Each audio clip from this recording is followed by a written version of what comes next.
Salut à tous, c'est Lambus pour une nouvelle vidéo, nouveau résumé, France contre Finlande, plutôt Finlande contre France, parce que le match se joue en Finlande.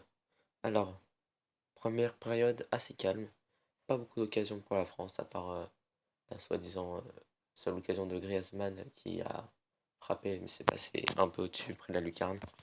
Alors, la Finlande, qui aurait pu se qualifier s'il finissait en égalité et que l'Ukraine ne gagnait pas face à la Bosnie-Herzégovine, et bah ça se passe pas très bien pour eux. L'Ukraine est en train de gagner 2-0 face à la Bosnie-Herzégovine. Donc, Karim Benzema, voilà, donc il fait un très bon retour en France, bonne sélection de Didier Deschamps. 66e minute, il marque un but. 10 minutes plus tard, Kylian Mbappé répond et met un deuxième but à la 76e minute. Bon, là comme ça, il écrit 75e minute. Bon, franchement, moi je dis que c'est un match assez serré. On va voir ça juste après. La Finlande étant 5-3-2. Pas de joueurs que je connais spécialement. Camara, voilà. En France, Hugo Lloris, Upamecano, Zuma, Koundé, Dubois, Adrien Rabiot, Chouameni, Digne, Lucas Digne, Griezmann, Kylian Mbappé et Diaby. Ceux qui sont rentrés ne jouent même plus. Donc voilà, ceux qui sont rentrés, c'est Benjamin Pavard, Verretou, Coman, Matteo Guendouzi, Marseillais, et Karim Benzema. Après, on a aussi Wissam Ben Yedder, qui est très bon joueur aussi, joueur à Monaco, un des joueurs principaux de l'AS Monaco. Après, on a Monaco Style, qui joue, je crois, à Bordeaux. Après, on a N'Golo Kanté, ils ne l'ont pas fait rentrer.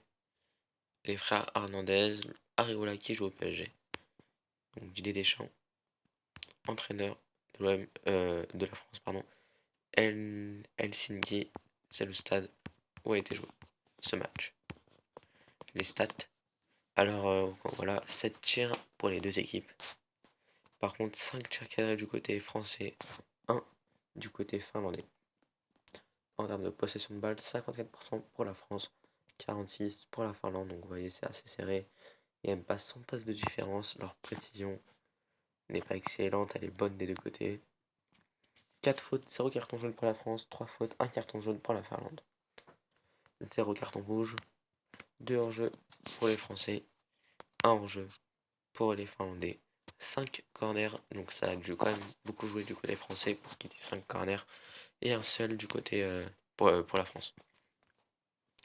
France a eu 18 points, qui a fait 0 défaite. Ben, figurez-vous que l'Ukraine aussi a fait 0 défaite, et franchement ils méritent leur deuxième place. Le Kazakhstan, bref, voilà, ils ont eu 3 points. Ça dû être face à la Bosnie, l'Ukraine, Bosnie. Assez catastrophique. Bon, la France les a battus 8-0. On les a battus 8-0. Après la Bosnie-Herzégovine qui a quand même fait une victoire, la Finlande 3 victoires et l'Ukraine 2 victoires, mais full égalité juste après. Du coup, voilà, victoire des Bleus 2-0. Continuez comme ça et allez jusqu'en finale.